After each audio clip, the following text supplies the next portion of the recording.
रहस्यमयी दुनिया आत्मा भूमि में हर इंसान जन्म लेता है एक स्पिरिट यानी आत्मा के साथ।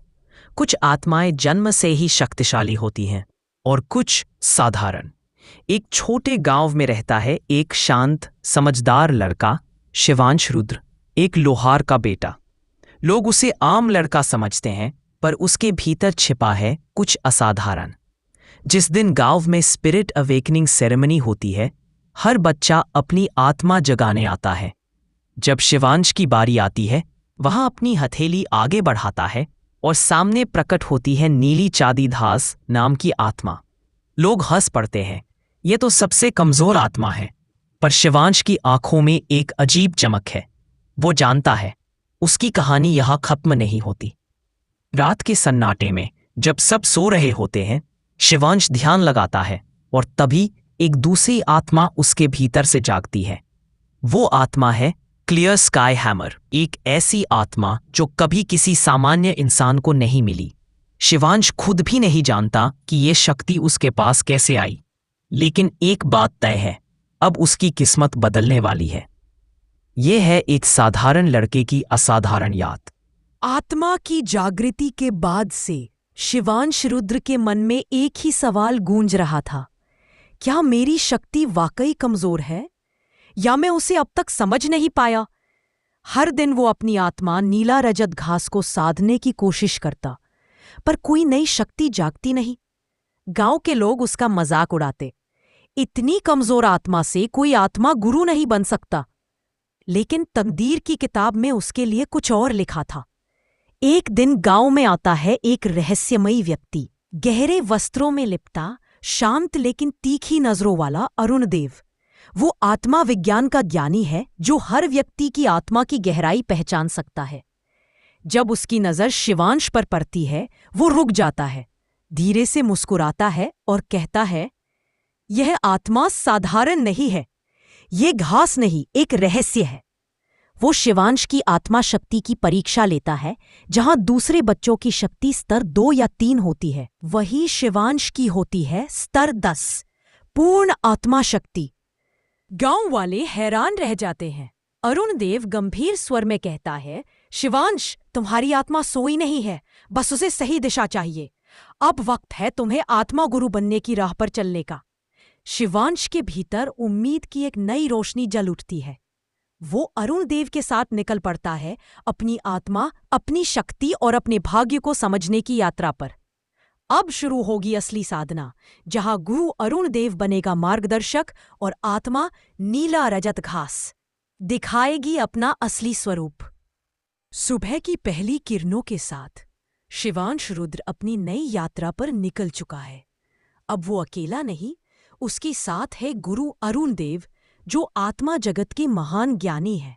गुरु अरुण देव की शिक्षा सरल नहीं थी।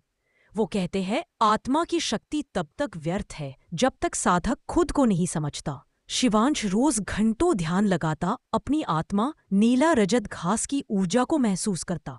धीरे धीरे उसे समझ आने लगता है कि यह घास सिर्फ सुंदर नहीं बल्कि जीवित है। वो उसकी धड़कनों के साथ सांस ले रही है। गुरु अरुण देव उसे आत्मा शक्ति नियंत्रण की पहली विधा सिखाते हैं।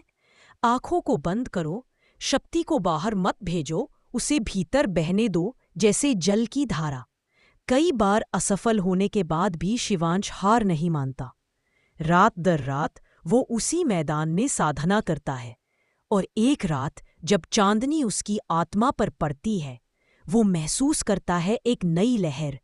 उसकी नीला रजत घास अचानक प्रकाशमान हो उठती है, उसके चारों ओर घूमती हुई हवा में फैलती है। शिवांश की पहली आत्मा क्षमता जाग चुकी है।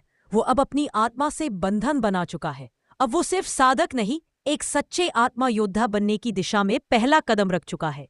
गुरु अरुण देव मुस्कुराते हैं, अब तुम तैयार हो शिवांश, आत्मा की दुनिया में कदम रखने के लिए। शिवांश की आंखों में दृढ़ता है।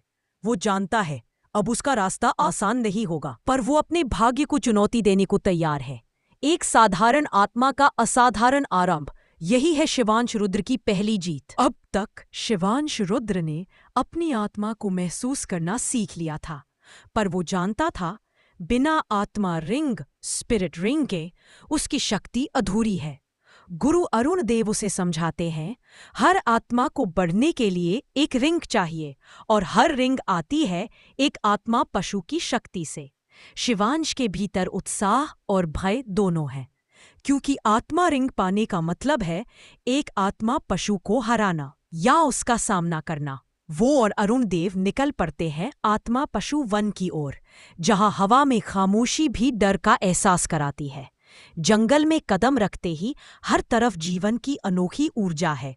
पेड़ भी सांस लेते लगते हैं और हर झाड़ी के पीछे एक नई आत्मा छिपी है। ढलते ही जंगल जाग उठता है। हर दिशा से आत्मा पशुओं की गर्जना गूंजती है। अरुण देव गंभीर स्वर में कहता है, याद रखो शिवांश, शक्ति सिर्फ जीतने से नहीं मिलती, उसे पाने के लिए त्याग करना पड़ता है। कुछ देर बाद उन्हें मिलता है एक आत्मा पशु, डस्क वुल्फ, जिसकी आंखें लाल आग की तरह जल रही हैं। वो तेज, क्रूर और चालाक है। शिवांश की सांसें तेज हैं, पर वो डटा रहता है। अपने नीला रजत घास की लताओं को धरती में फैलाकर वो उस भेड़िए की चाल रोक देता है। अरुण देव की मदद से वो उसे परास्त करता है और तभी भेड़िए की आत्मा का सुनहरा प्रकाश हवा में फैलता है। शिवांश आंखें बंद करता है। वो शक्ति उसकी आत्मा में समा जाती है। उसका शरीर दर्द से कांपता है, पर उसके भीतर एक नई ऊर्जा जन्म लेती है, उसकी पहली आत्मा रिंग। अब उसकी आत्मा नीला रजत घास में पहली क्षमता जाग चुकी है, लताओं को और मजबूती से नियंत्रित करने की शक्ति। गुरु अरुण देव मुस्कुराते हैं, तुमने कर दिखाया शिवांश।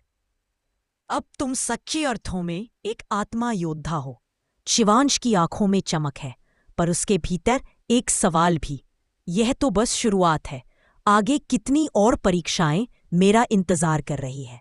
पहली आत्मा रिंग प्राप्त करने के बाद शिवांश रुद्र पहले से कहीं अधिक आत्मविश्वासी था।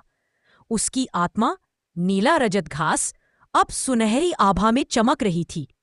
गुरु अरुण देव ने उसकी ओर देखकर कहा, अब समय है शिवांश, तुम्हें एक ऐसे स्थान पर जाना होगा जहां आत्मा को दिशा मिलती है और साधना को उद्देश्य। उसका नाम है आत्मवेग गुरुकुल। गुरुकुल की पहली झलक घने जंगलों के बीच पहाड़ की तलहटी में था आत्मवेग गुरुकुल। वहां की हवा में आत्मा ऊर्जा की तरंगें गूंजती थीं। फाटक के ऊपर सुनहरे अक्षरों में लिखा था, जहां आत्मा बनती है वेग और वेग बनता है शक्ति। शिवांश के कदम अंदर बढ़े, वहां हर दिशा में साधना की गूंज थी। कोई ध्यान में बैठा था तो कोई आत्मा कौशल का अभ्यास कर रहा था। थोड़ी ही देर में शिवांश की मुलाकात हुई 3 छात्रों से। वीर प्रताप, जिसका आत्मा पशु था श्वेत शेर, करवीला और निडर। काव्या मेहरा, जिसकी आत्मा थी सौम्य खरगोश, सॉफ्ट बोन रैबिट स्पिरिट, शांत लेकिन बेहद फुर्तीली। अभिमन्यु शिहा, पूजन आत्मा साधा, मजाकिया पर भीतर से बेहद संवेदनशील। वीर प्रताप ने शिवांश को ऊपर से नीचे तक देखा और कहा, नीला रजत घास, ये तो किसी साधारण किसान की आत्मा लगती है। शिवांश मुस्कुराया। घास साधारण हो सकती है, पर जब आत्मा उसका सहारा बन जाए तो वही धरती को थाम लेती है। और सीसी पूंड वीर प्रताप गुरुकुल के प्रशिक्षण प्रांगण में एक अभ्यास युद्ध तय हुआ। जैसे ही गुरु अरुण देव ने संकेत दिया, वीर प्रताप की आत्मा प्रकट हुई और उसके पीछे उभरा एक विशाल श्वेत शेर। धरती कांप उठी। शिवांश शांत खड़ा था। उसने अपनी हथेली खोली। धरती से नीला रजत घास निकलकर हवा में फैल गई। वीर के हर कदम के साथ लताएं उसके पैरों को थामती गईं। वीर दहाड़ा, पर लताएं और कस गई। अंततः उसे हार माननी पड़ी। गुरु अरुण देव